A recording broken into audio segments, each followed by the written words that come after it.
इनका बहस है, इनका खत्म कीजिए। कैसा रहा बंद, क्या मैं भारत का संविधान के अनुच्छेदों का अनुपालन ये देश के आज़ादी के 78 सालों के बाद।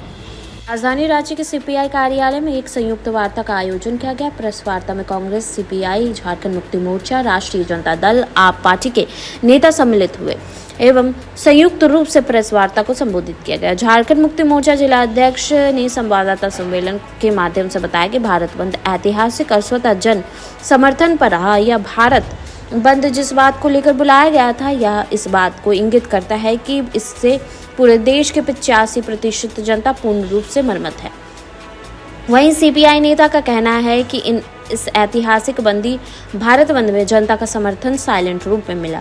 वहीं आप पार्टी के नेता का कहना है कि जो न्याय आदेश पारित हुआ है, उस न्याय आदेश के आलोक में एक ही काउंटर है कि विधेयक के द्वारा अध्यादेश लाया जाए। अध्यादेश लाने के उपरांत जैसी अगला सत्र आता है, इसे कानून का रूप देते हुए इससे सही व्याख्या करते हुए यह मैसेज दिया जाए कि आपका समानता का अधिकार के तहत और नियोजन के अधिकार के तहत जो मौलिक अधिकार में दिया गया है आर्टिकल 15 और 16 के तहत, वह पूरी तरीके से सुरक्षित है।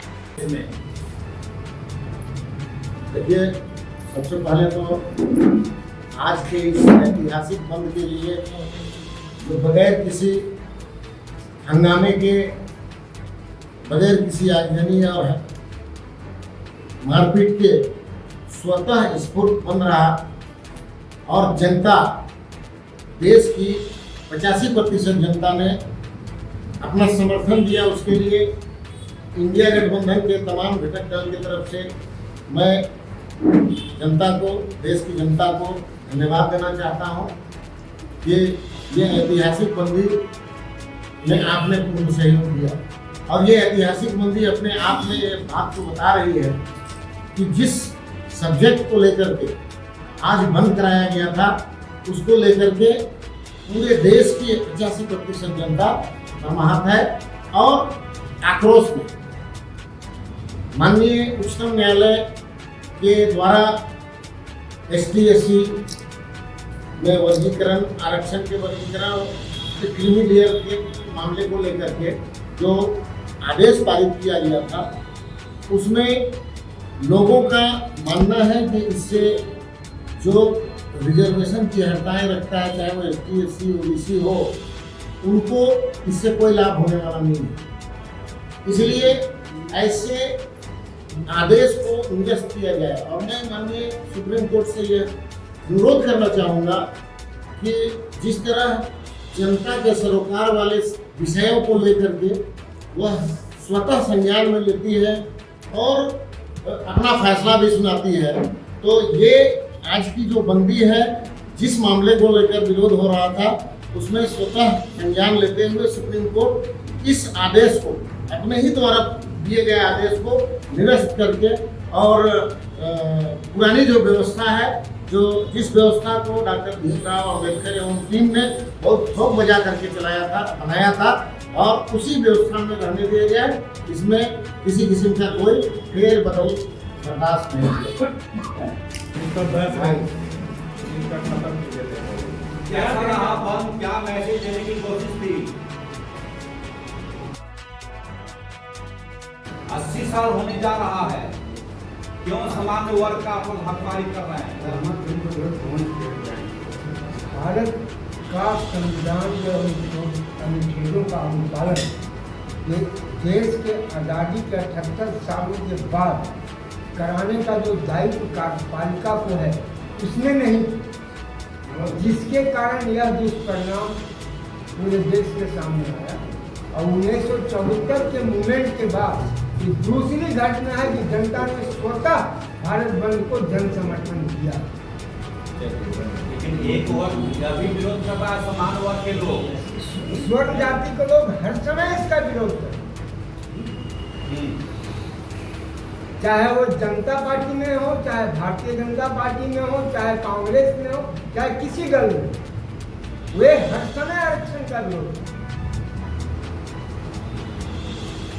भारत के संविधान में बाबा भीमराव अंबेडकर और डॉक्टर जयपाल सिंह मुंडा ने जो चीजें लिखा है उसका सच्चर अनुपालन आज तक इस पूरे देश में नहीं है। इसका दोषी कार्यपालिका, न्यायपालिका तो कभी कभी लिखित आदेश देता है, जिसका भी अनुपालन कार्यपालिका नहीं करती। इन दोषियों को कौन सजा दे? कि आपकी सरकार से गलती हुई, केंद्र में इतने साल रहे आप लोग। देखिए केंद्र में जो भी सत्ता में रहा सबने गलतियां की, चाहे बीजेपी हो, चाहे कांग्रेस हो, चाहे मिली जुली सरकारें रही हो। केंद्र में कांग्रेस से गलती हुई, कांग्रेस से गलती नहीं, सारी सत्ता केंद्र की सत्ता में जो लोग रहे हैं उन लोगों से गलतियां हो। तो केंद्र सजा ज्यादा तो आप नहीं, मैं तो कह रहा हूँ ना, हर समय राजनीति में स्वयं जातियों का प्रभुत्व रहा, चाहे कांग्रेस की सरकार रही हो, चाहे बीजेपी की सरकार। बीजेपी तो अभी जुमा कैसे 10 साल में उसने भारत के संविधान के साथ कितनी बार बलात्कार किया है? वह भारत का संविधान समझता हो।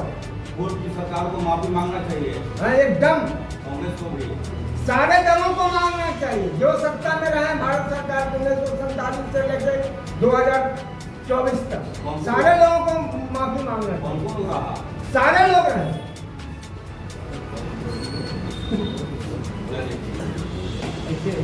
आपका लगता दोबारा से बातचीत नहीं कर रहे? किसी को बोला मेरी बातचीत हमसे वगैरह क्या स्कोप देख रहे हैं आप लोग? देखिए 6-1 से जो न्यायाधीश पारित हुआ है, उस न्यायाधीश के अब आलोक में अब इसका एक ही काउंटर है, विधायिका के द्वारा अध्यादेश लाया जाए और अध्यादेश लाने के उपरांत जैसे ही अगला सत्र आता है उस सत्र में इसे कानून का रूप देते हुए इसकी सही व्याख्या करते हुए इसका सही ये करते हुए ये मैसेज दिया जाए कि आपका जो समानता का अधिकार के तहत और आपके नियोजन के अधिकार के तहत जो मौलिक अधिकार में दिया गया आर्टिकल 15 और 16 में वो आपका पूरी तरह से सुरक्षित है। और चूंकि लोग कह रहे हैं कि ये आर्थिक आधार पर होना चाहिए, मैं भी मानता हूँ कि जो पीछे से जितने लोग छूट चुके हैं उनको आगे आना चाहिए, लेकिन इसके लिए भी बाबा साहब ने संविधान में प्रावधान रखा था। वो प्रावधान का नाम है आर्टिकल 46 भाग 4 नीति निर्देशक तत्व। इसमें ये सब आर्टिकल 46 में बताया गया है कि जो भी अनुसूचित जाति अनुसूचित जनजाति के वर्ग के लोग हैं जो आर्थिक रूप से और शैक्षणिक रूप से पिछड़े हैं, उनको राज्य को ये आदेश दिया गया है कि आप उनके लिए कार्य करेंगे और उन्हें आगे बढ़ाएंगे। तो आज़ादी के 78 वर्ष के दौरान अगर जितने लोग पीछे चले हैं, तो अगर आप सही तरीके से आर्टिकल 46 को लागू कर दीजिएगा तो कहीं ना कहीं वो वर्ग आगे आएंगे और वो समानता के साथ चलेंगे। संतोष आम आदमी पार्टी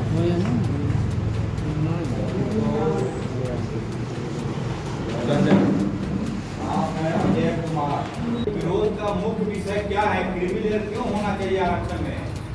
तो एक को मिल गया उसका पूरा वंशज। मैं विरोध का मुख्य कारण ये नहीं है, विरोध का मुख्य कारण ये है कि सुप्रीम कोर्ट ने जो संविधान में प्रदत्त अधिकार है और उस पर जो कानून बना हुआ पार्लियामेंट से, उस कानून का पालन उन्हें कराने की अपेक्षा हम रखते हैं सुप्रीम कोर्ट से। वो कानून का पालन कराए, ना कि वो कानून बनाने की प्रक्रिया चालू करे। इससे क्या है, न्यायपालिका का कार्यपालिका विधायिका में डायरेक्ट हस्तक्षेप है। ये कानून जो बनाता है, जो देश में लोकतांत्रिक व्यवस्था में जो कानून संसद से बन के जाता है और संसद कानून बनाती है तो उस पर इम्प्लीमेंट करना रहता है सुप्रीम कोर्ट को। तो कहीं ना कहीं न्यायपालिका ने विधायिका और कार्यपालिका संसद को भी यहाँ के लोकतंत्र की परंपरा जो है, जो कानून बनाता है, उसको भी कहीं ना कहीं निराश किया है। सुप्रीम कोर्ट से हम लोग आग्रह करेंगे कि अपना जो अधिकार संविधान में लोगों को दिया गया है उसको पूरी तरह से जो कानून बना है उसको पूरे देश में इम्प्लीमेंटेशन कराने की पूरी तैयारी करे, ना कि वो कानून बनाने की प्रक्रिया जारी करे जो संविधान के विरुद्ध है।